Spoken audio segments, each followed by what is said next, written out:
The black limousine pulled up to the Meridian Hotel just as Marcus collapsed. Zara Williams felt her brother's small hand slip from hers as his knees buckled on the wet sidewalk. 8 years old and he weighed nothing, hadn't eaten since yesterday morning, same as her. The garbage bags holding everything they owned scattered across the pavement, their contents spilling into puddles. Marcus. She dropped beside him, pulling his thin body against her chest. His lips were pale, his breathing shallow. Come on, baby. Stay with me. The limousine door opened. Expensive shoes stepped onto the curb, leather that probably cost more than their rent. Zara looked up through the rain at a man in a charcoal suit, his dark hair perfectly styled despite the weather.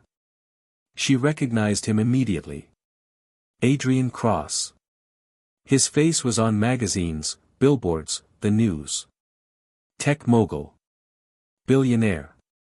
The kind of man who lived in a different world entirely. He was staring at them with the expression people wore when they encountered something unpleasant on the sidewalk. Something to step around. Please. The word tore from Zara's throat before she could stop it. Please help us. Adrian Cross paused, his hand on the hotel's glass door. His gray eyes swept over her, 16, black, soaked to the skin and holding an unconscious child. She watched him calculate, dismiss, prepare to walk away. Our mom died this morning, Zara said quickly, desperately. We have nowhere to go. There are shelters. They're full. She lifted Marcus higher, his head lolling against her shoulder. The waiting list is weeks long. And they'll separate us. Please, I'm not asking for money. Just, her voice cracked. Just help me get him somewhere warm. Adrian's jaw tightened. Look, I'm sorry for your loss, but I can't just. He's diabetic. The lie came easily. It wasn't true, but their mother had been, and Zara knew the signs of blood sugar problems. He needs food. Sugar. Something. She met his eyes, let him see her desperation. Please. I'll do anything. Clean your house, work for free. Just don't let my little brother die on this sidewalk. For a moment, the only sound was rain hitting concrete. Adrian Cross stood frozen, his hand still on the door handle. Zara could see the war in his expression, annoyance, suspicion, something that might have been recognition. This isn't a con, she whispered. I swear to God, this isn't a con. Marcus stirred in her arms, mumbling their mother's name. The sound seemed to crack something in Adrian's carefully controlled facade. Christ. He pulled out his phone, hit a number. James. Bring the car around to the side entrance. Now. He looked at Zara, his expression unreadable. Can you carry him? Zara nodded, struggling to her feet with Marcus in her arms. Adrian grabbed their scattered belongings, shoving them back into the garbage bags without comment. When the limousine pulled up, he opened the door himself. Get in. The interior was warm, soft leather and the scent of expensive cologne. Zara had never been in a car this nice. She settled Marcus across her lap, brushing wet hair from his forehead. He was stirring now, blinking up at her with confused brown eyes. Zara? His voice was barely a whisper.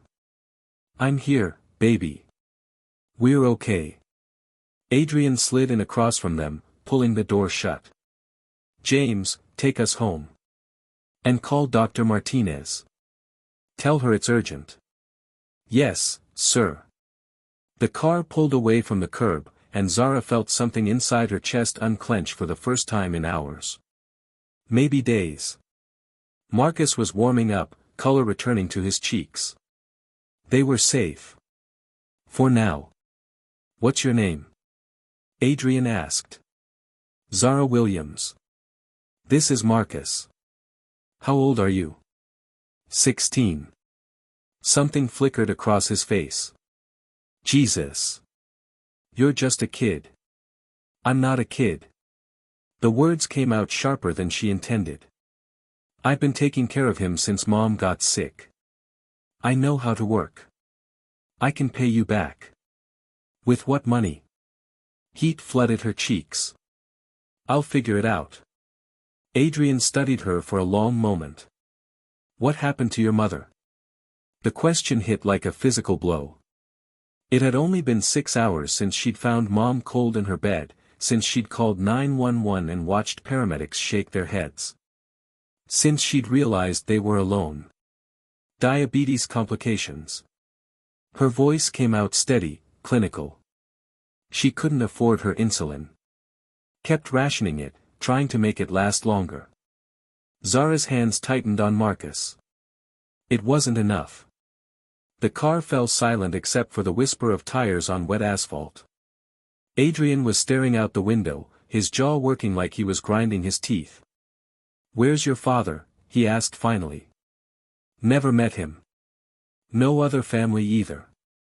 Mom was from foster care too. Zara lifted her chin. But we'll be fine. We just need a chance. Foster care. Adrian's voice was flat. They'll split you up. I won't let them. You're 16. You don't have a choice. Anger flared in Zara's chest.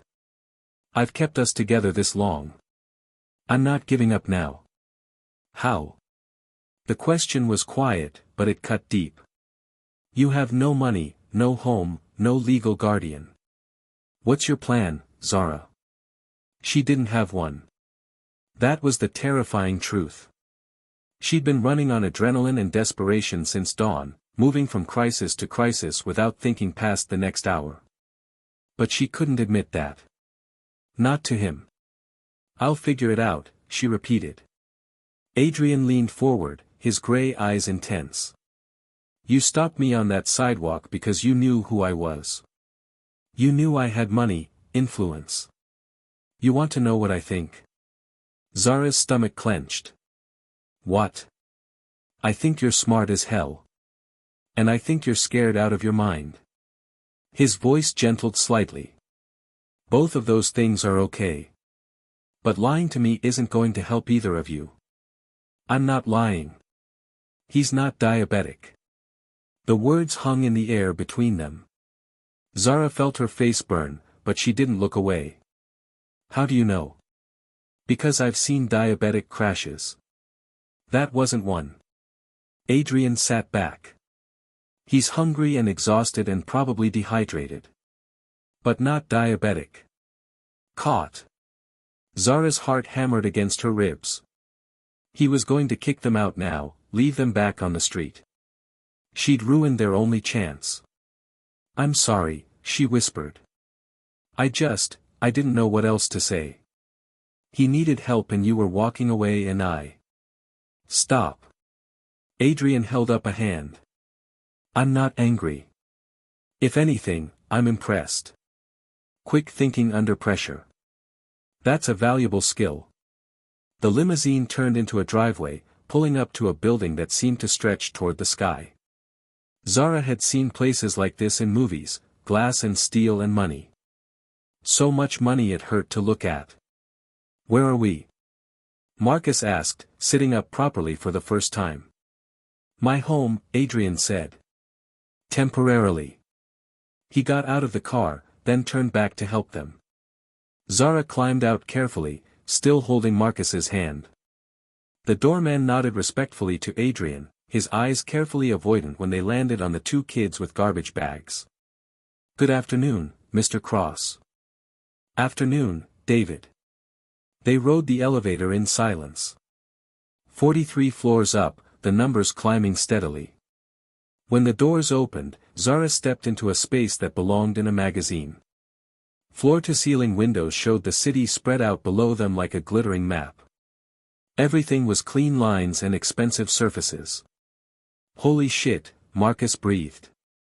Language, Zara said automatically, but her heart wasn't in it. She was thinking the same thing. Adrian almost smiled. The kitchen's this way. Let's get him some food. He led them through rooms that seemed to go on forever, finally stopping in a kitchen bigger than their entire apartment had been. Stainless steel appliances, marble countertops, a refrigerator that hummed quietly with efficiency. "Sit," Adrian said, pulling out a chair at the breakfast bar. Marcus climbed up, his legs swinging. "What do you like to eat?"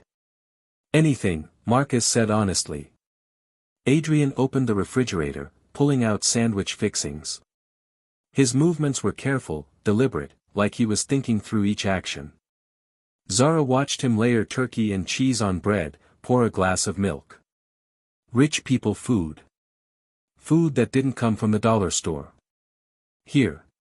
He set the plate in front of Marcus, who dove in like he hadn't eaten in days. Which he hadn't.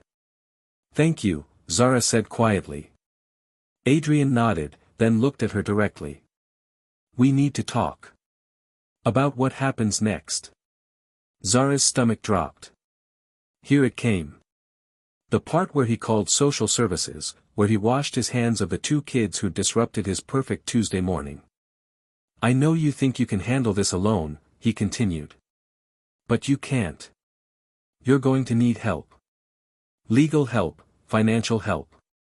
A place to stay while we figure out your options. I'm not putting you back on the street." Adrian's voice was firm. "But I'm not a charity either. If you stay here, there will be rules.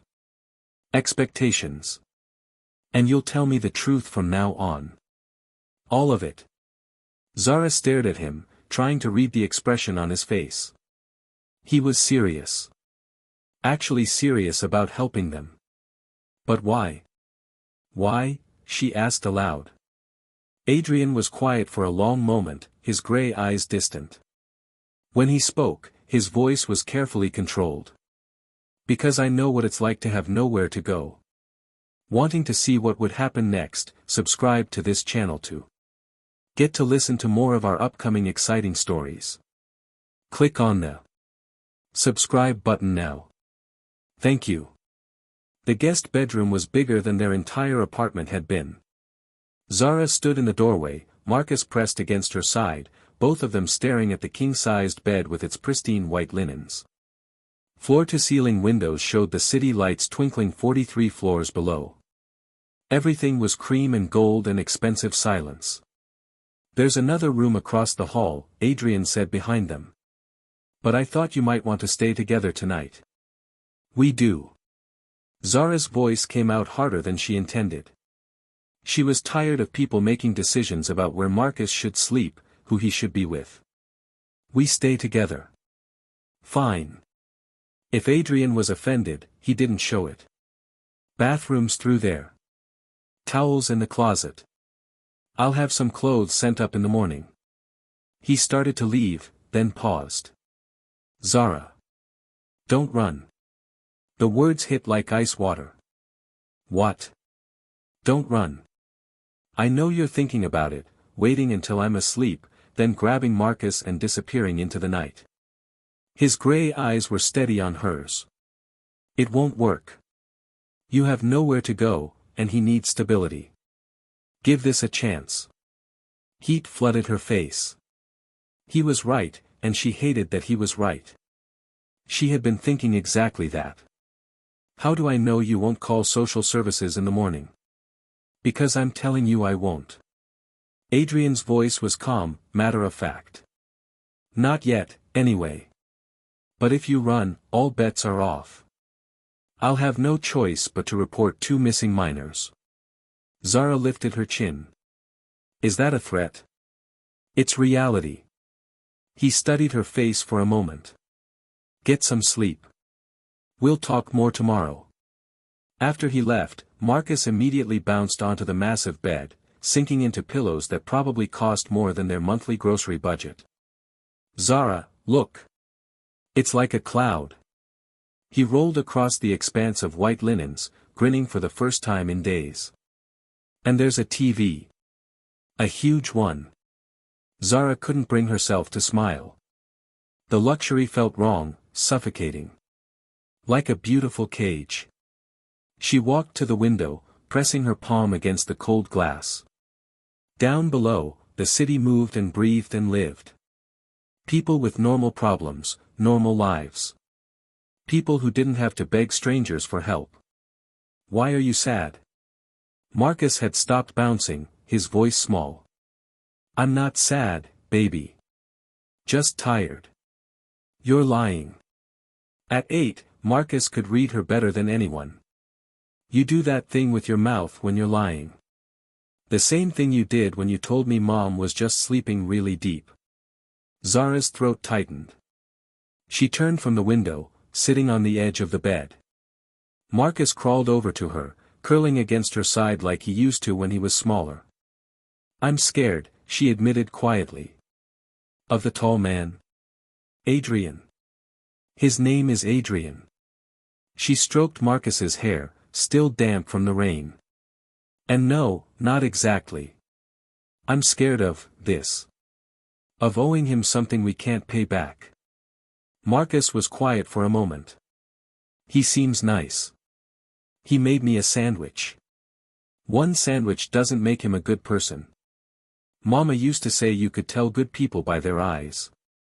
His eyes are sad, like yours. Sad people understand things. Zara's chest ached. Marcus was too young to be this wise, too young to recognize sadness in strangers' eyes. She'd tried so hard to protect him from the worst of it, but kid saw everything. Maybe, she said finally. But we still can't trust him completely. Promise me, Marcus. Whatever happens, we stick together. You don't go anywhere without me. Promise. He yawned, settling deeper against her side. Can we really stay here tonight? Yeah, baby. We can stay tonight. Marcus fell asleep quickly, the way children do when they finally feel safe. Zara lay awake, listening to his breathing and the distant sounds of the city. The bed was too soft, the room too quiet. She was used to thin walls and neighbors fighting, sirens and car horns. This silence felt unnatural. She must have dozed, because she woke to the smell of coffee and the sound of voices in the hallway. Masculine voices, tense and urgent. Completely insane, Adrian. You can't just take in random kids off the street. They're not random. Adrian's voice was calm, controlled. And they're not kids, they're siblings who lost their mother. Who you don't know. Who could be running some kind of con. Do you have any idea what kind of liability? Enough, Richard. Zara slipped out of bed, careful not to wake Marcus.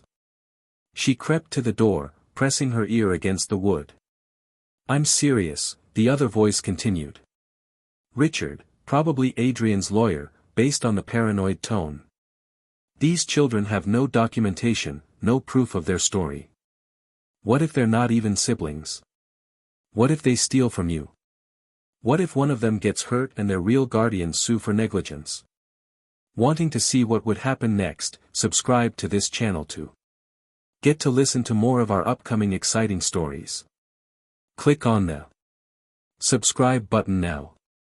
Thank you. Then I'll deal with it. Adrian, listen to me.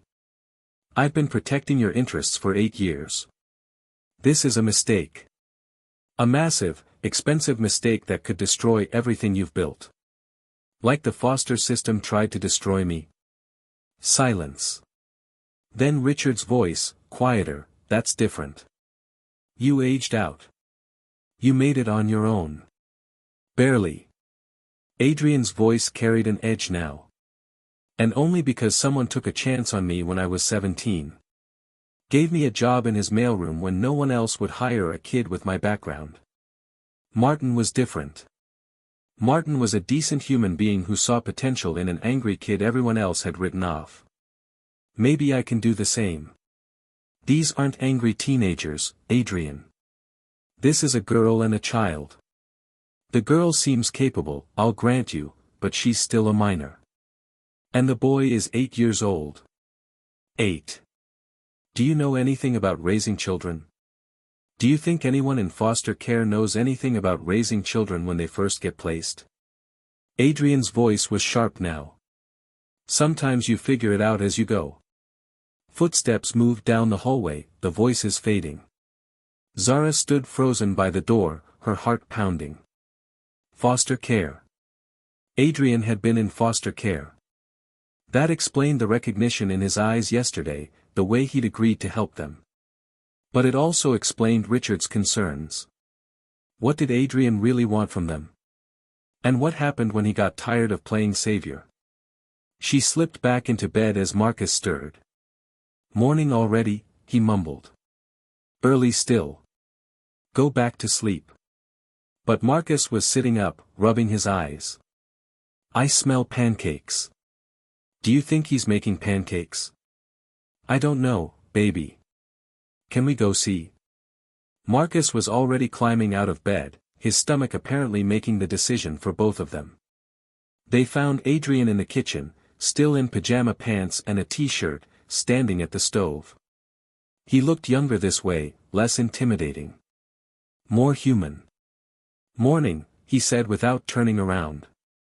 Hope you like pancakes. Marcus's face lit up. I love pancakes. Mama used to make them on Sundays before she got sick. Adrian's shoulders tensed slightly at the mention of their mother, but his voice stayed steady. These are blueberry. James picked up groceries this morning. Who's James? Zara asked, settling Marcus at the breakfast bar. My driver. He also handles household management. Adrian flipped a pancake expertly. He's very discreet. Meaning he wouldn't talk about the two kids who'd appeared overnight. Zara filed that information away. How long have you been awake? She asked. I don't sleep much. Adrian plated pancakes, setting them in front of Marcus with syrup and butter. Conference call with Tokyo at 5, then Richard showed up early to lecture me about liability issues. So he'd heard them talking. Zara kept her expression neutral. Liability issues? Adrian's gray eyes met hers directly. He thinks I'm making a mistake. That I don't know what I'm getting into. Maybe he's right. Maybe. Adrian poured more batter into the pan. Or maybe he spent too many years as a corporate lawyer to remember what it feels like to need help. Marcus was devouring his pancakes with single-minded focus, syrup already smeared across his chin. He looked happier than Zara had seen him in months. These are really good, he said around a mouthful. Better than the ones at school. You go to school? Adrian asked. Marcus nodded. Jefferson Elementary. But I missed a lot when Mama was in the hospital. Zara said maybe I could go back after. He stopped, his face falling as he remembered there was no after anymore. Adrian glanced at Zara. What about you? School. I dropped out 2 years ago. The admission burned, but there was no point lying. When Mom got really sick, someone had to take care of Marcus. Make sure he got to school, did his homework, had clean clothes. You were 14.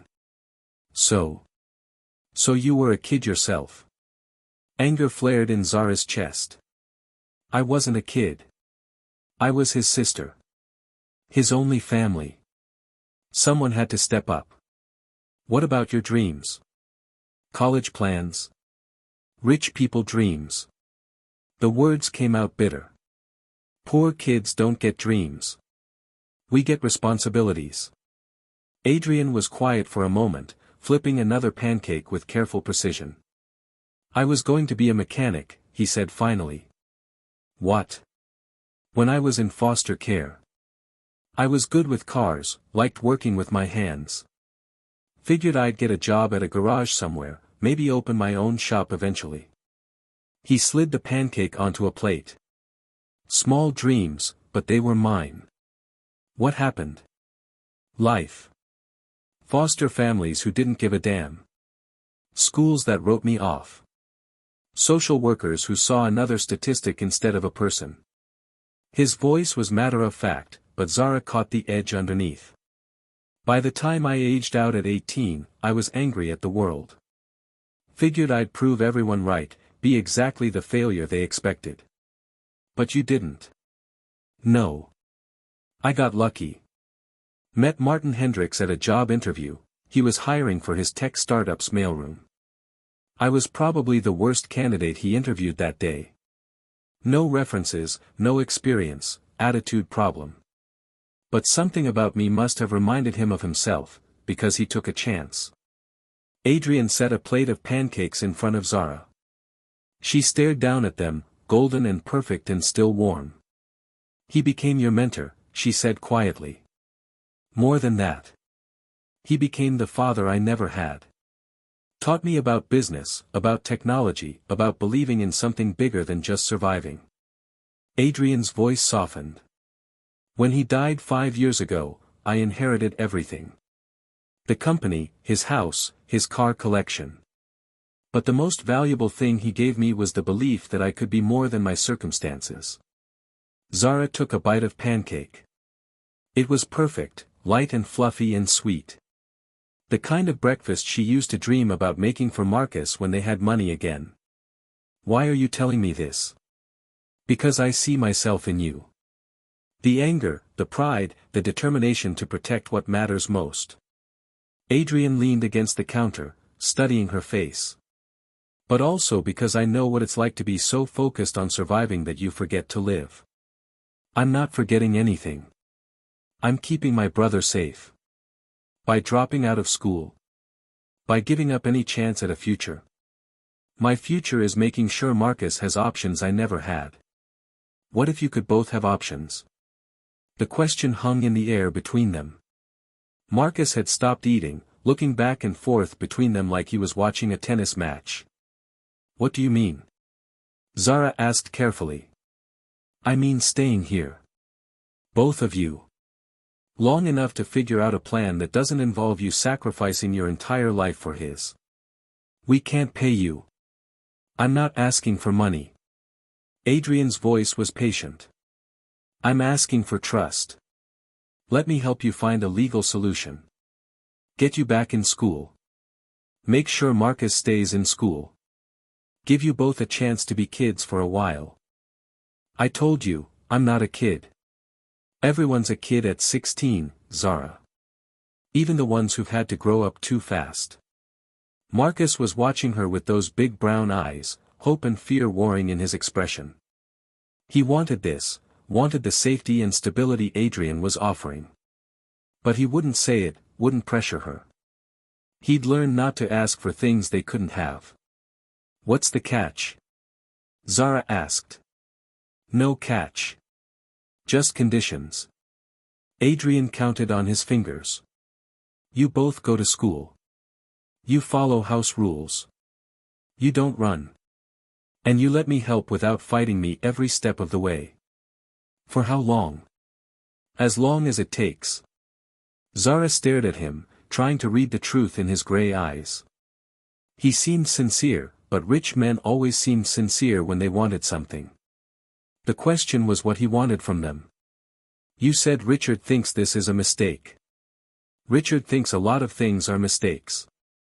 That's why he's a good lawyer and a terrible human being. Despite herself, Zara almost smiled. He seemed concerned about liability. He's paid to be concerned about liability. I'm paid to make decisions. Adrian's voice was firm. This is my decision. Marcus had finished his pancakes and was tracing patterns in the leftover syrup with his fork. Zara watched him, seeing the contentment in his small face. When was the last time he'd looked this relaxed? This safe? If we stay, she said slowly, I want to contribute. Earn our keep somehow. Zara. I'm serious. I won't be charity. If you want to help, fine. But I work for it. Adrian studied her for a long moment. What did you do before? For work. Cleaned office buildings at night. Waitressed on weekends when I could find someone to watch Marcus. Bagged groceries. She lifted her chin. I'm not afraid of work. I know you're not. Something that might have been respect flickered in Adrian's eyes. All right. We'll figure something out. But school comes first. Non-negotiable. Zara nodded slowly. It wasn't perfect, and she still didn't trust his motives completely. But Marcus needed this. Needed stability and safety and the chance to just be 8 years old for a while. Okay, she said finally. We'll try it. Temporarily. Adrian smiled, the first real smile she'd seen from him. Temporarily. Marcus looked up from his syrup patterns, grinning. Does this mean we can stay in the cloud bed again tonight? Yeah, baby, Zara said, surprising herself by smiling back. We can stay in the cloud bed. For now, anyway. Until she figured out what Adrian Cross really wanted from them, and whether the price was one they could afford to pay. If you're still listening to this story up to this point, why don't you subscribe to this channel to continue getting impactful daily stories like this? We would be most grateful if you can do that to help boost this video to reach everyone. Thank you. The uniform felt like a costume. Zara stood in front of the mirror in what Adrian had started calling her room, adjusting the navy blazer with its gold Whitmore Academy crest. The plaid skirt, the crisp white shirt, the matching tie, everything screamed money and privilege and things she'd never belonged to. You look fancy, Marcus said from the doorway. His own uniform was identical but smaller, the blazer hanging loose on his thin frame despite the tailoring. Like one of those people on TV. We both do. Zara tried to smile, but it felt forced. Ready for your first day? Marcus nodded, though she could see the nervousness in his eyes. Jefferson Elementary had been rough around the edges, but it had been theirs. Whitmore Academy was something else entirely, the kind of school where senators and CEOs sent their children, where a year's tuition cost more than most people made in a decade. James is waiting downstairs, Adrian said, appearing behind Marcus. He wore a charcoal suit that probably cost more than their old apartment's rent, looking every inch the billionaire businessman. Remember, if you need anything. We call the school office, Zara finished. We know. Adrian's gray eyes studied her face. You don't have to do this if you're not ready. We could find another school. No. The word came out sharper than she intended. This is fine. It's a good opportunity. What she didn't say was that she'd researched Whitmore Academy online, seen the college acceptance rates and scholarship opportunities. If she was going to sacrifice her pride, it might as well be for the best education available. The ride to school was silent except for Marcus humming nervously under his breath. James navigated the morning traffic with professional efficiency, pulling up to wrought iron gates that separated Whitmore from the rest of the world. Holy shit, Marcus whispered, staring up at the Gothic buildings beyond the gates. Language, Zara said automatically, but her heart wasn't in it.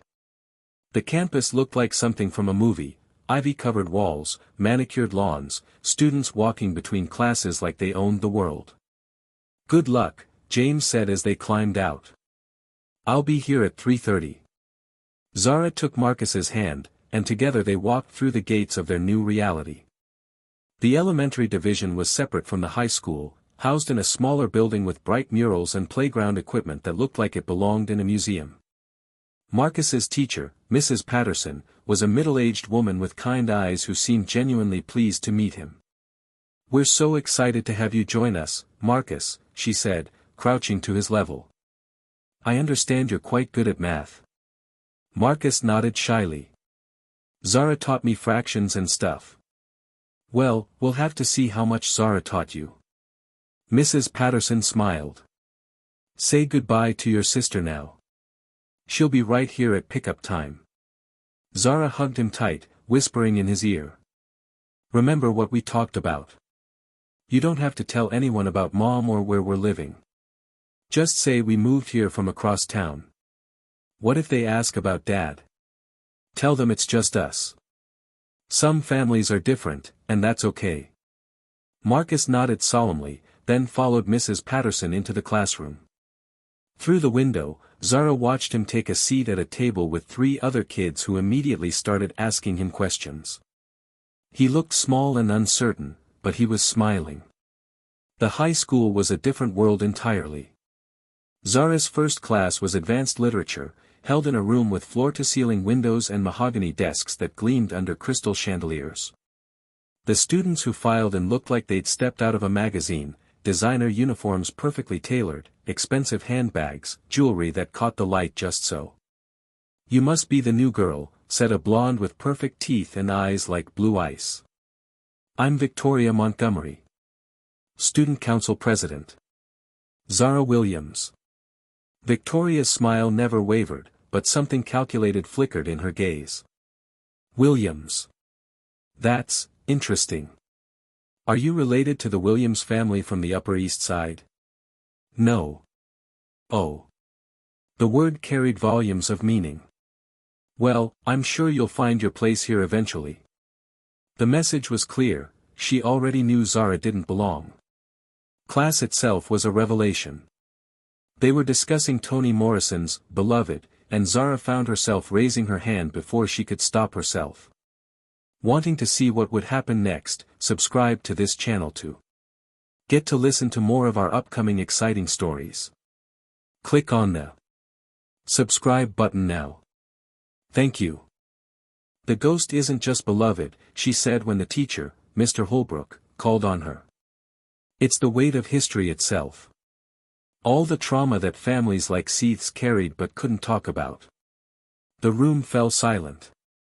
Victoria looked genuinely surprised, like she hadn't expected the scholarship kid to have opinions about literature. "Excellent insight, Miss Williams," Mr. Holbrook said. "Can you expand on that?" For the next 10 minutes, Zara found herself leading a discussion about trauma and memory and the ways pain passes between generations. She'd read Beloved 3 times, checked it out from the library when she should have been sleeping between her cleaning jobs. Literature had been her escape, her way of understanding that there were bigger worlds beyond her own small struggles. After class, Victoria approached her locker. "That was impressive," she said, and for a moment her tone seemed genuine. "Where did you transfer from?" "Jefferson High." Victoria's perfectly plucked eyebrows rose. "Jefferson? On the South Side?" Her voice carried the same tone people used when discussing something mildly distasteful. "That must have been educational." Heat flooded Zara's face. "It was fine. I'm sure it was." Victoria's smile returned, sharp as glass. "Well, if you need any help adjusting to our standards here, just let me know. We're all about inclusion at Whitmore." The word, inclusion, sounded like an insult the way she said it. By lunch, word had spread. Zara could feel eyes following her as she moved through the cafeteria, conversation stopping when she passed. Someone had done their research, probably Victoria, and now everyone knew exactly where she'd come from. "Charity case," she heard someone whisper behind her. "I heard she's staying with Adrian Cross. You know, the tech guy. Why would he take in some random girl from the ghetto?" Zara kept walking, her tray clutched in white-knuckled hands. She found an empty table in the corner and sat alone, picking at a sandwich that probably cost more than she used to spend on groceries for a week. The afternoon was marginally better. In calculus, she solved problems that had other students stumped. In chemistry, she answered questions that made her teacher pause and look at her with new interest. But the whispers followed her everywhere, and by the time James picked them up, Zara felt like she'd run a marathon. "How was your first day?" Adrian asked when they got home. He was in his study, surrounded by financial reports and laptop screens showing stock prices in real time. "Fine," Zara said automatically. Marcus, who had bounded into the room behind her, was more honest. "It was awesome. Mrs. Patterson said I'm ahead in math, and Tommy Chin taught me how to play Foursquare, and we got to use real microscopes in science." Adrian smiled. "That's great, Marcus. What about you, Zara?" "I said it was fine." But Adrian was studying her face with those perceptive gray eyes, and she could tell he wasn't buying it. "Want to see something cool?" Before she could answer, he was leading them down a hallway she hadn't explored yet, to a door marked with a keypad lock. He typed in a code, and the door swung open to reveal what looked like mission control for a space shuttle. Multiple monitors showed streaming data, stock prices, news feeds, social media trends, weather patterns from around the globe. A conference table dominated the center of the room, surrounded by ergonomic chairs and whiteboards covered with charts and equations. "This is where I make most of my business decisions," Adrian said. "Want to know a secret? Most of what people call business genius is just pattern recognition and basic math."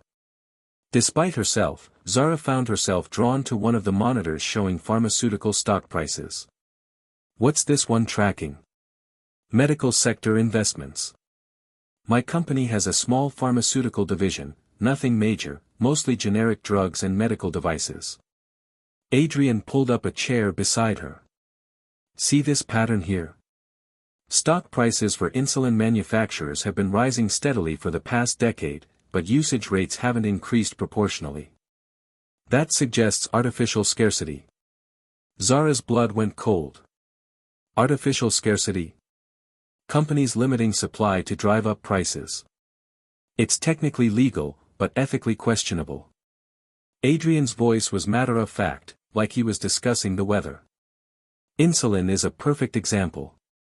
The drug itself costs pennies to manufacture, but some companies charge hundreds of dollars per dose. The room seemed to tilt around her. "Which companies?" Adrian pulled up another screen, showing a list of pharmaceutical manufacturers. Zara scanned the names, her heart hammering against her ribs. "There, third from the top, Cross Pharmaceuticals." "That's yours," she said quietly. "One of my subsidiaries, yes." Adrian was still focused on the data, missing the tension in her voice. "We acquired it about 5 years ago when the previous owner defaulted on some loans. Haven't paid much attention to it, honestly. Richard handles most of the pharmaceutical operations." Zara stared at the screen, at the neat rows of numbers that represented her mother's death sentence. How many doses of insulin could they have bought with the money Adrian spent on custom suits? How many families could have been saved? "Zara?" Adrian was looking at her now, concern creeping into his voice. "What's wrong?" Before she could answer, the doorbell rang. James's voice came through the intercom. "Mr. Cross. There's a woman here from Child Protective Services. She says it's urgent." The color drained from Adrian's face. "Send her up." 5 minutes later, they were sitting in the living room facing a stern-looking woman in a cheap suit who introduced herself as Linda Foster. She had tired eyes and the demeanor of someone who'd seen too much and believed too little. "Mr. Cross," she began, opening a tablet and scrolling through files. "I understand you're currently housing 2 minor children with no legal guardianship arrangement." "Temporarily," Adrian said carefully. "Until we can work out a permanent solution." "That's not how this works." Linda's voice was crisp, professional. "These children were reported as abandoned when their mother died 3 days ago. They should have been placed in emergency foster care immediately." "They're not abandoned," Zara said hotly. "We're together. We're fine." Linda barely glanced at her. "Miss Williams, you're a minor yourself. You have no legal authority to care for your brother." She turned back to Adrian. "Mr. Cross, while I appreciate your charitable impulses, you cannot simply take in children without proper procedures. There are background checks, home studies, licensing requirements." "What are you saying?" Adrian's voice was very quiet. "I'm saying that Marcus and Zara Williams need to be placed in appropriate foster homes while we conduct a full investigation into their circumstances." Linda consulted her tablet again. "I have placements lined up. Different families, of course, siblings are often easier to place separately." "No." The word exploded from Zara's chest. "No, you can't separate us. I won't let you. Miss Williams, you don't have a choice in this matter." "She does." Adrian stood up, his jaw set in a hard line. "They both do. I'll apply for emergency guardianship. Linda looked genuinely surprised. Mr. Cross, emergency guardianship requires. I know what it requires. My lawyers will file the paperwork today. That could take weeks to process. In the meantime, they stay here. I'm afraid that's not possible. Linda's voice carried the weight of bureaucratic finality. I have legal authority to remove these children immediately for their own protection. Marcus had gone very still beside Zara, his small hand finding hers. She could feel him trembling. Protection from what? Adrian's voice was dangerous now. They're fed, clothed, enrolled in excellent schools. What exactly are you protecting them from? From an unvetted guardian with unknown motives. Linda stood up, sliding her tablet into her briefcase. Mr. Cross, I'm sure you mean well, but you're a single man with no experience raising children. These kids need stable family environments with proper oversight. You mean they need to be split up and traumatized by strangers because it's easier for your department to process? Linda's eyes flashed. I've been doing this job for 15 years, Mr. Cross. I know what's best for children in crisis. Do you? Adrian stepped closer, his voice deadly quiet.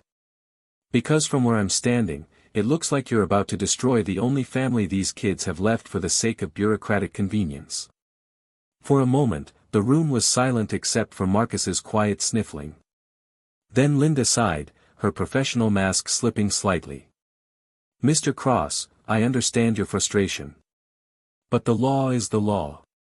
I can give you until tomorrow morning to file your guardianship paperwork, but if it's not in process by then, I'll have no choice but to place them in emergency care. After she left, the apartment felt like a tomb. Marcus had retreated to their room, and Zara could hear him crying through the closed door. She wanted to go to him, but she was frozen with rage and betrayal and the horrible realization of what Adrian's company had done to her family. Zara, Adrian said softly. We'll figure this out. Richard's already working on the paperwork. Your company killed my mother. The words hung in the air like a physical presence. Adrian went very still. What? Cross Pharmaceuticals. Insulin prices. You said it yourself, artificial scarcity to drive up profits. Zara's voice was shaking with fury. My mother rationed her insulin because she couldn't afford the doses she needed. She died because your company decided profits were more important than people's lives. Adrian's face had gone white. Zara, I didn't know. You didn't know. She laughed, but it sounded more like a sob. You own the company. You said you acquired it 5 years ago. That's when the prices started skyrocketing. That's when moms started getting sicker. I don't manage day-to-day operations. You don't manage them, but you profit from them. Every quarter, every dividend check, every bonus, built on people like my mother who died because they couldn't afford to live. Adrian sank into a chair, his head in his hands. Jesus Christ. I swear to you, I didn't know. Would it have mattered if you did? The question hit like a physical blow. Adrian looked up at her, his gray eyes filled with something that might have been shame. Yes, he said quietly. It would have mattered. Prove it. What? Prove it. Zara's voice was steady now, cold with purpose. You want to help us? You want to make up for what your company did? Then fix it. Change the pricing. Make it so other families don't go through what we did. Adrian stared at her for a long moment. Then he reached for his phone. Richard? It's me. I need you to pull all the financial records for Cross Pharmaceuticals. Every pricing decision for the past 5 years. And I need them tonight. He hung up and looked at Zara. It won't bring your mother back. No, she said. But it might save someone else's. From down the hall, Marcus's crying had stopped. In the sudden silence, Zara could hear her own heartbeat, loud as thunder in her ears. Everything had changed in the space of an hour. The fragile sanctuary Adrian had offered was crumbling, and she still didn't know if he was their salvation or just another person who would profit from their pain. But for the first time since her mother died, she felt like she had some power. Some way to fight back against the forces that had destroyed her family. It wasn't enough. It might never be enough. But it was a start. The Cross Industries boardroom fell silent as Adrian slammed the pharmaceutical division's financial reports onto the mahogany table. "Explain this to me," he said, his voice deadly calm. "Explain how insulin that costs $12 to manufacture is being sold for $300. Richard shifted uncomfortably in his chair, while the pharmaceutical division's CEO, Dr. Patricia Weber, maintained her composed expression. Around the table, other executives avoided eye contact. "Market forces," Dr. Weber said smoothly. "Supply and demand. Research and development costs. Bullshit." Adrian's gray eyes were ice. "This is a drug that's been around for nearly a century. What research costs?" "Adrian," Richard warned quietly. "Maybe we should discuss this privately." "No. I want everyone to hear this." Adrian pulled up a slide showing insulin pricing over the past decade. 5 years ago, when we acquired Meridian Pharmaceuticals, insulin was selling for $80 a vial. Today it's $300. What changed? Dr. Weber's jaw tightened. "We optimized our pricing strategy to reflect market value." "You mean you decided to profit off people's desperation?" Adrian's voice was getting louder now. "How many people have died because they couldn't afford their medication? Mr. Cross, with respect, these are necessary business decisions." "Necessary for who?" Adrian stood up, pacing to the floor-to-ceiling windows that overlooked Manhattan. "For shareholders? For executive bonuses? Or for the families who have to choose between insulin and rent?" The room was silent except for the hum of the air conditioning. Adrian turned back to face the table, his expression grim. "Effective immediately, insulin prices dropped to cost plus 15%. That's still profit, but it's not extortion." Dr. Weber's composure finally cracked. "You can't be serious. We'll lose millions in revenue. Then we'll lose millions in revenue." Adrian's voice was final. "And if you have a problem with that, Patricia, I'm sure there are other pharmaceutical companies that would appreciate your particular brand of ethics." After the executives filed out, looking shell-shocked, Richard remained behind. "What the hell was that about?" he demanded. "You just cost us $40 million in annual revenue." "Good," Adrian said flatly. "Good. Adrian, have you lost your mind? The board will revolt. Shareholders will demand your head. Let them try." Adrian gathered the financial reports, his hands shaking slightly. "I've seen what our pricing policy does to real people, Richard. I've seen a 16-year-old girl raise her brother alone because her mother couldn't afford to live." Richard's expression softened slightly. "This is about the kids. This is about doing what's right. Since when do you care about what's right over what's profitable?" The question hung in the air. If you're still listening to this story up to this point, why don't you subscribe to this channel to continue getting impactful daily stories like this? We would be most grateful if you can do that to help boost this video to reach everyone. Thank you. Adrian stared out the window at the city below, at all the people struggling and trying to survive in a world that is designed to crush them. "Since I remembered what it felt like to be powerless," he said quietly. When Adrian returned to the penthouse that evening, he found it empty. No Zara reading in the living room, no Marcus watching cartoons. Even their few belongings were gone, the clothes he'd bought them, the backpacks, everything. James was waiting in the foyer, his usually calm demeanor cracked with worry. "They left around noon," he said. Miss Williams seemed very upset. "She took the boy and said they wouldn't be back." Adrian's chest tightened. "Did she say where they were going?" "No, sir. But she asked me for subway tokens." "Subway tokens? Which meant they were still in the city, but that narrowed it down to 8 million people spread across 5 boroughs. Adrian pulled out his phone, calling Richard. I need you to hire a private investigator. The best one you can find. 2 missing kids, Zara and Marcus Williams. Start with homeless shelters, bus stations, anywhere kids might go when they're running. Adrian, maybe they're better off. Find them, Richard. Tonight.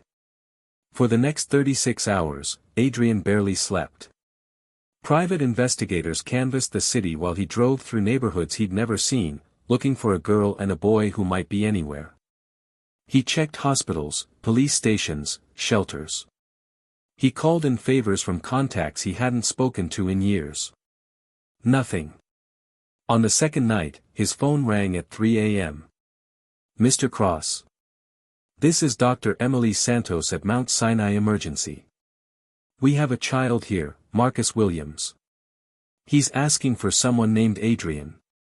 Adrian was dressed and in the car within 5 minutes. He found Zara in the pediatric ward waiting room, still in her rumpled Whitmore uniform, her hair matted and her eyes red from crying.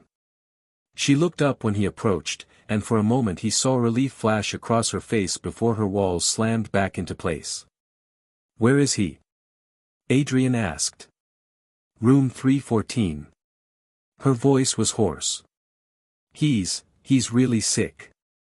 Marcus looked impossibly small in the hospital bed, dwarfed by machines and monitors. His brown skin had a grayish tinge, and his breathing shallow.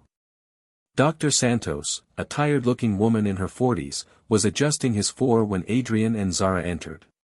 Severe dehydration and malnutrition, she explained.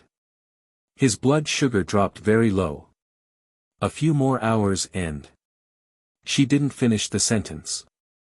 Adrian felt like someone had punched him in the chest. Will he be okay? He should recover fully, but it was close. Too close.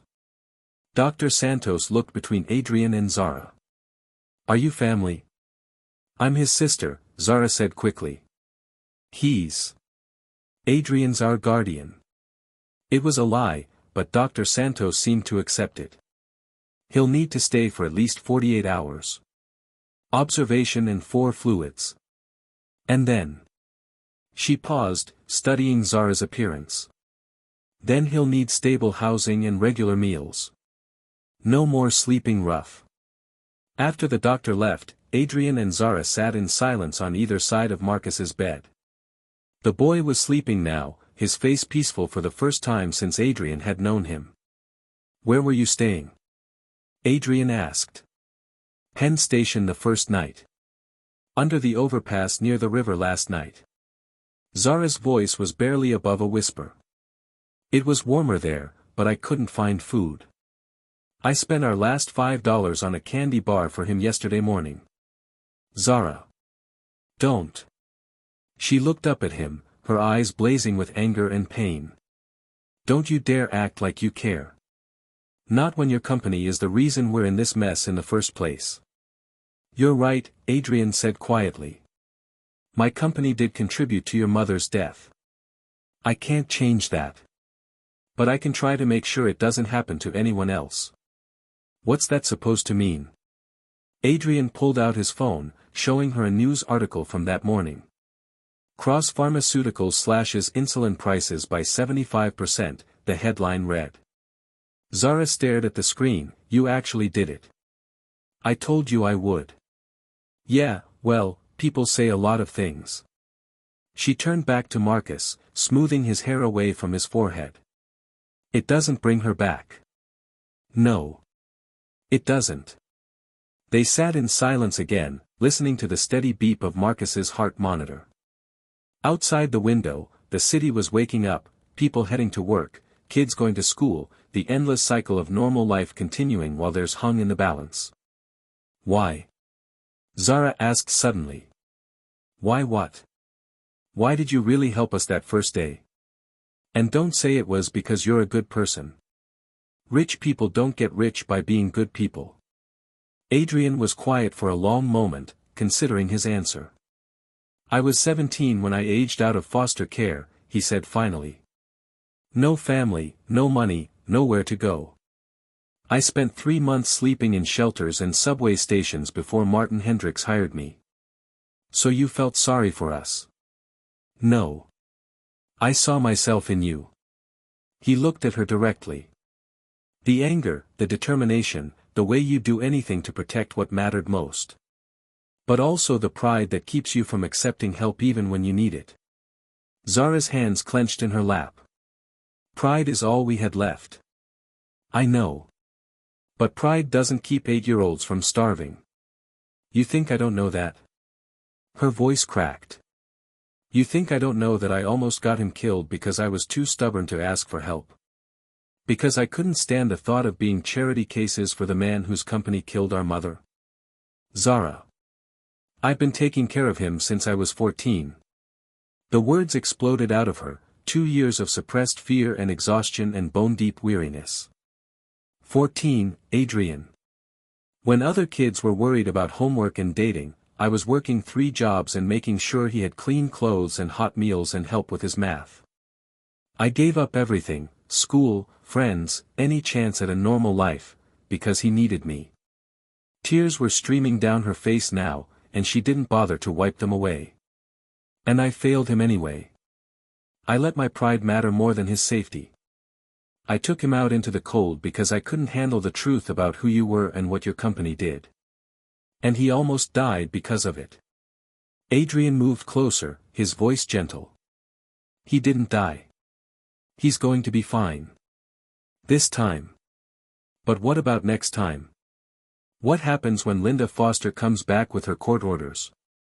What happens when they take him away and put him with strangers who don't know that he has nightmares about Mom or that he still sleeps with the stuffed elephant she gave him for his 6th birthday?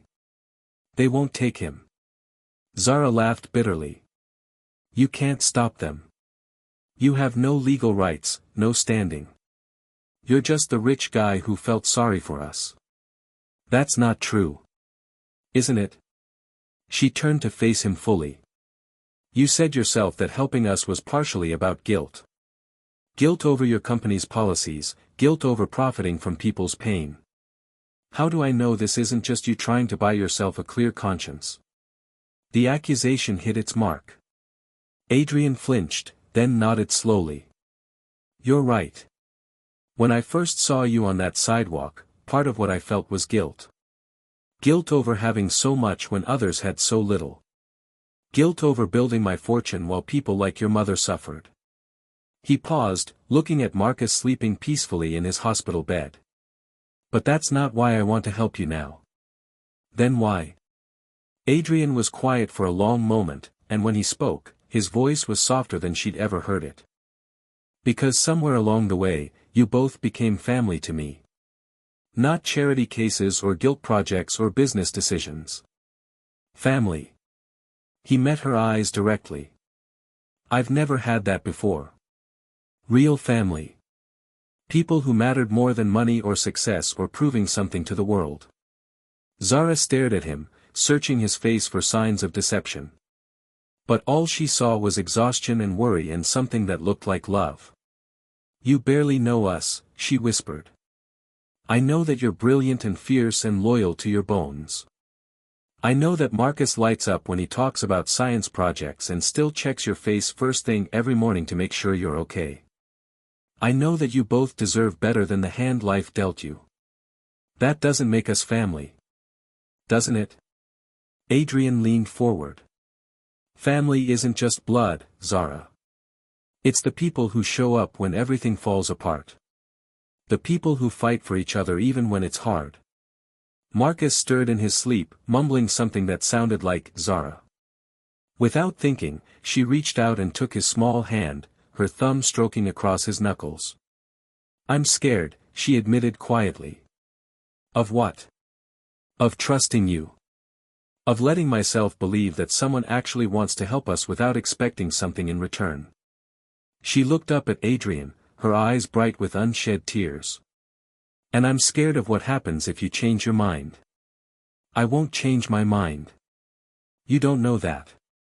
People always change their minds when things get complicated. When we're not grateful enough or quiet enough or easy enough to deal with. Adrian stood up, walking to the window. The morning sun was streaming through the glass, painting everything in shades of gold. 3 weeks ago, my biggest concern was quarterly earnings reports, he said. I lived in a bubble where the most difficult decision I had to make was which restaurant to order dinner from. Then you and Marcus crashed into my life, and suddenly nothing else seemed to matter as much. He turned back to face her. You want to know the truth? You've changed me more than I've changed you. You've made me remember what it feels like to care about something bigger than profit margins. To want to be better than I was. Zara was quiet, processing his words. Outside in the hallway, she could hear nurses making their rounds, families visiting loved ones, the steady rhythm of a hospital operating around the clock. The court hearing is tomorrow, she said finally. I know. Linda Foster will try to place us in separate homes. I know that too. And you still want to fight for us?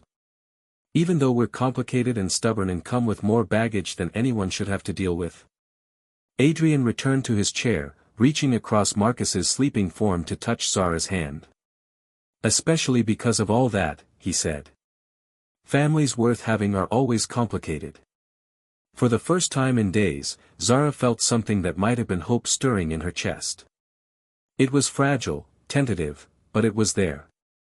If we do this, she said slowly, if we try to be a real family, there have to be rules. What kind of rules? No more lies. No more investigating our background without telling us. No more making decisions about our lives without including us. She lifted her chin.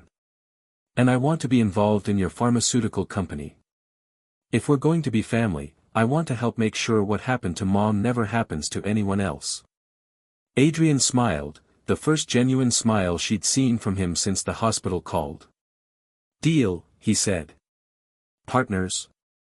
Partners, Zara agreed. Marcus's eyes fluttered open, and he blinked up at them in confusion. Zara? Adrian? Where are we? We're in the hospital, baby, Zara said, squeezing his hand. But you're going to be okay. We're all going to be okay. Marcus looked between them, something wise and knowing in his 8-year-old eyes. Are we going home now? He asked. Zara and Adrian exchanged a look over his head. Home. Such a simple word, but it meant everything. Yeah, baby, Zara said, her voice thick with emotion. We're going home. 1 year later. The community center in the South Bronx hummed with quiet conversation as families filled out paperwork at folding tables. Zara Williams-Cross moved between them with practiced ease, answering questions in both English and Spanish, her volunteer badge catching the fluorescent light. Mrs. Rodriguez, this form will help you apply for the Pharmaceutical Assistance Program, she said, sliding a paper across the table to an elderly woman with tired eyes. My organization can help you navigate the process. Mija, you're so young to be doing this work, Mrs. Rodriguez said, patting Zara's hand. Why do you care so much about old people like me? Zara's throat tightened slightly. Because my mother died from rationing her insulin. I don't want anyone else to go through what we did. Mrs. Rodriguez's expression softened with understanding. Ah, Mija. You have an old soul. Across the room, Zara caught sight of Adrian helping a father fill out insurance appeal forms. His expensive suit looked out of place among the worn furniture and peeling paint, but his manner was patient and kind. He'd insisted on volunteering alongside her when she started the Medical Debt Relief Foundation 6 months ago. Cross, she called to him, using the name that had become natural over the past year. Can you help Mr. Patterson with the Medicaid application? He looked up and smiled. On it. It still surprised her sometimes, how easily the word Cross rolled off her tongue now. Zara Williams-Cross. Marcus Williams-Cross. The legal adoption had been finalized 8 months ago, after a court battle that lasted longer than anyone expected.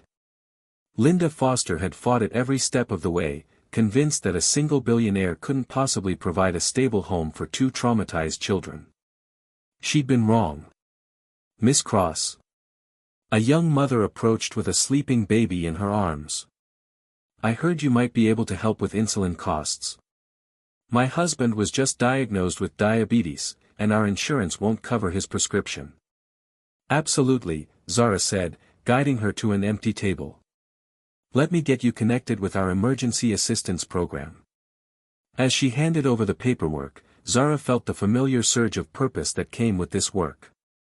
Every family she helped was a small victory against the system that had failed her mother. It wasn't enough, it would never be enough, but it was something. Her phone buzzed with a text from Marcus, rehearsal done early. James is picking me up. See you at home. Home. The word still filled her with warmth after all these months. Not Adrian's penthouse, their home. The space they'd created together, full of Marcus's science fair trophies and her debate team certificates and Adrian's terrible attempts at cooking dinner on the nights he insisted on giving their housekeeper, Elena, a break. 2 hours later, Zara walked through the front door to find Marcus and Adrian hunched over the dining room table, which was covered with what looked like a small explosion of electronics.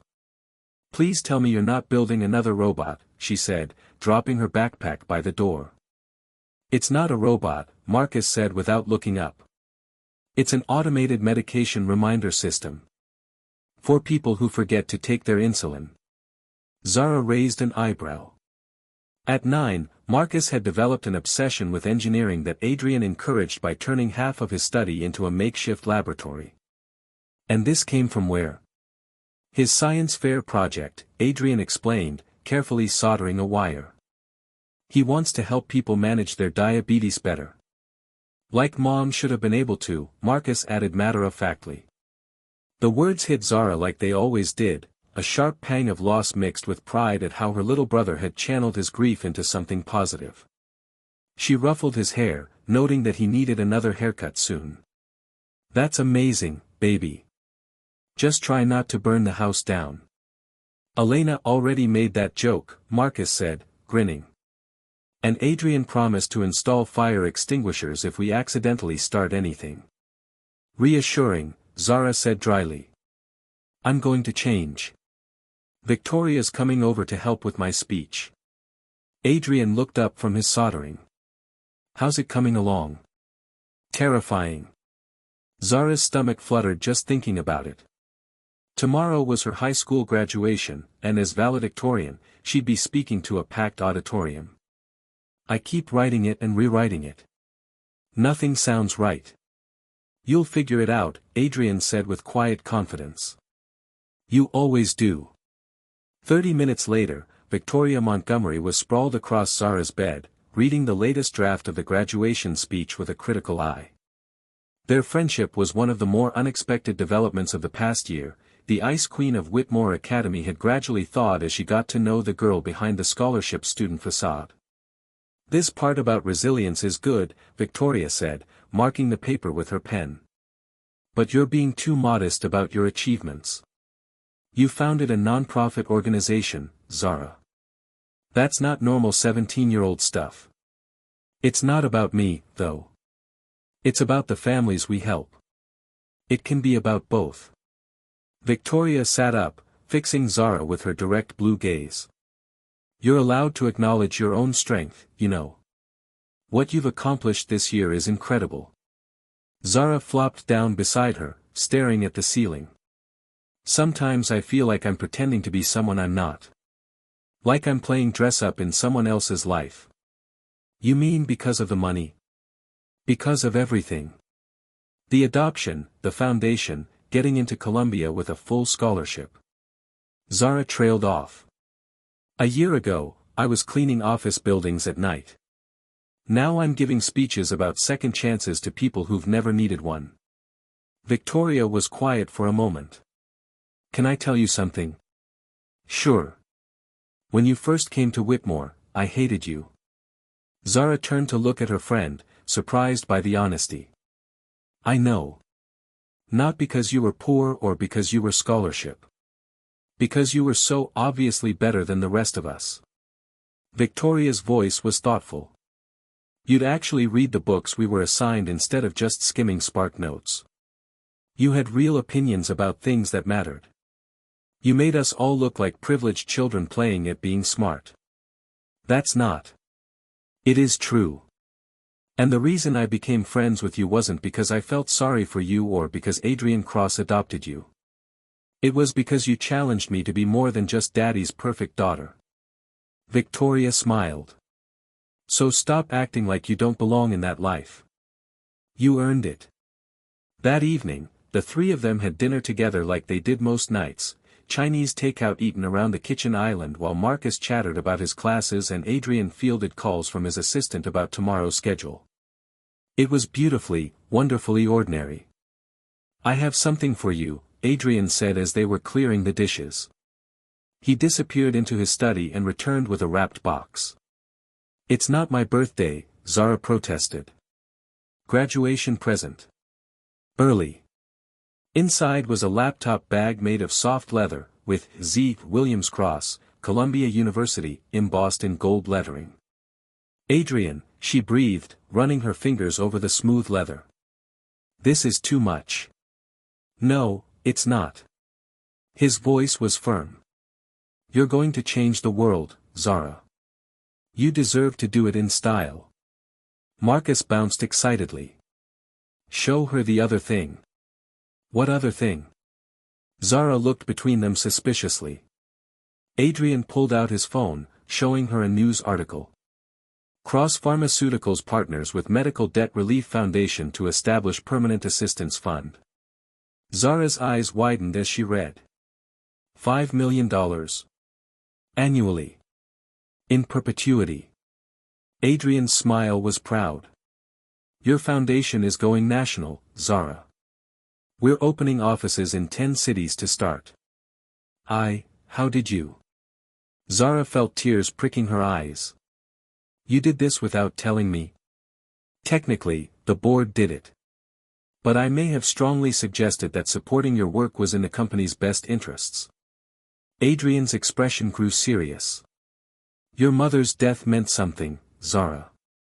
Because of her, because of you, thousands of families will get the help they need. That's her legacy too. Zara couldn't speak around the lump in her throat. Instead, she threw her arms around Adrian's neck, hugging him tight. He smelled like expensive cologne and the mint tea he drank when he was working late, and she realized with a start that this was what safety felt like.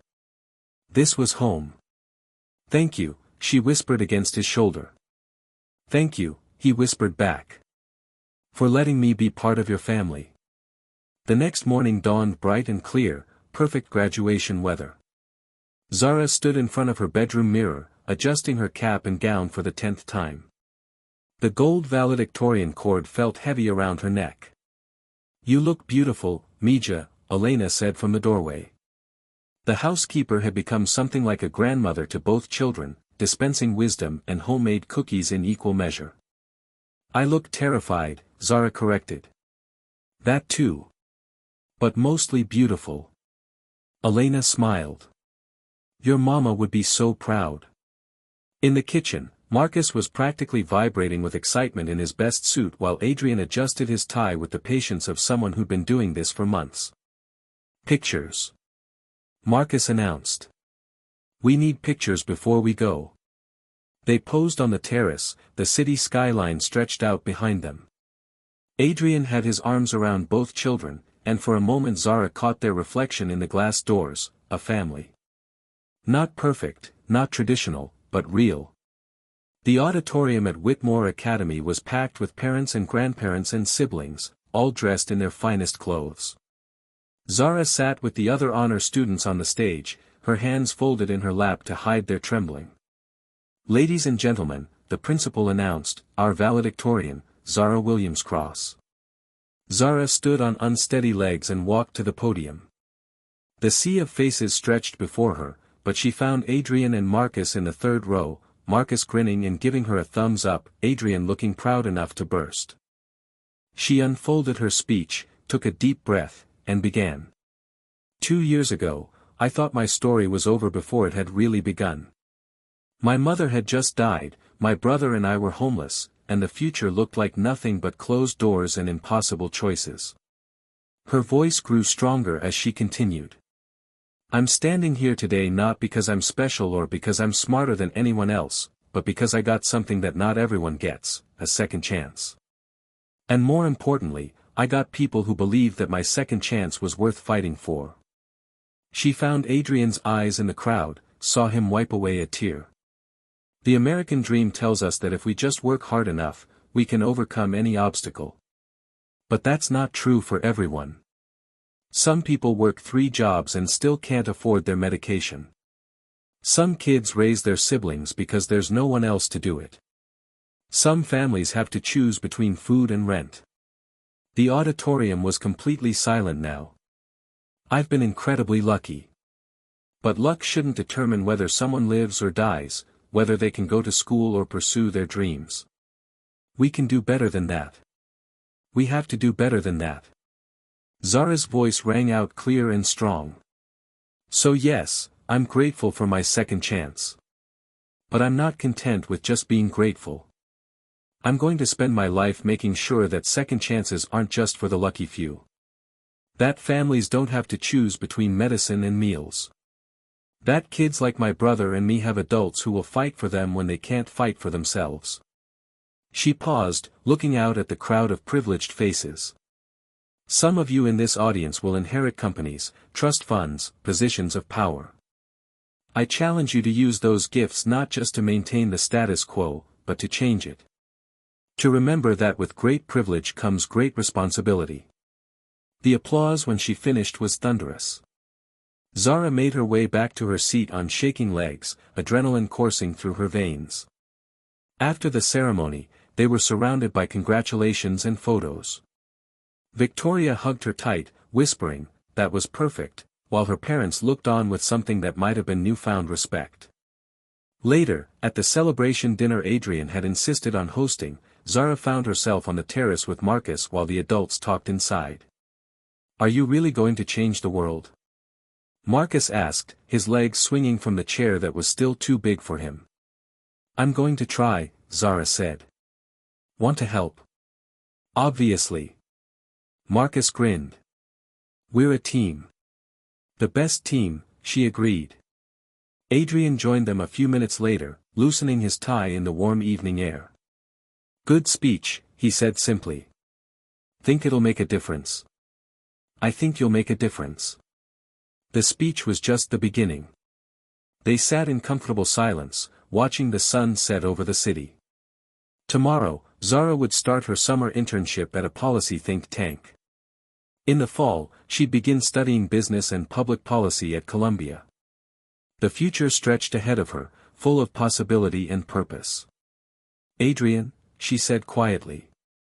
"Yeah. Thank you. For everything. For giving us a home, for believing in us, for letting us be part of your life." Adrian reached over and took her hand. "Thank you for letting me be part of yours. For teaching me what family really means." Marcus leaned against Zara's shoulder, yawning. "Are we going to be this sappy all the time now?" "Probably," Zara said, ruffling his hair. "You better get used to it." As the last light faded from the sky, Zara thought about her mother. About the dreams that had died with her and the new dreams that had been born from that loss. She couldn't bring her mother back, couldn't undo the pain of those dark months. But she could honor her memory by fighting for other families, by making sure that no one else had to make the impossible choices that had cost them so much. It wasn't the ending she would have chosen. But it was a good beginning. And sometimes, a good beginning was enough. Thank you for watching this video. Please subscribe and like this video to continue listening to this type of story daily and also, to appreciate this community too. I would like to know the country in which you are in, listening to this story. Which country is that? Please comment below.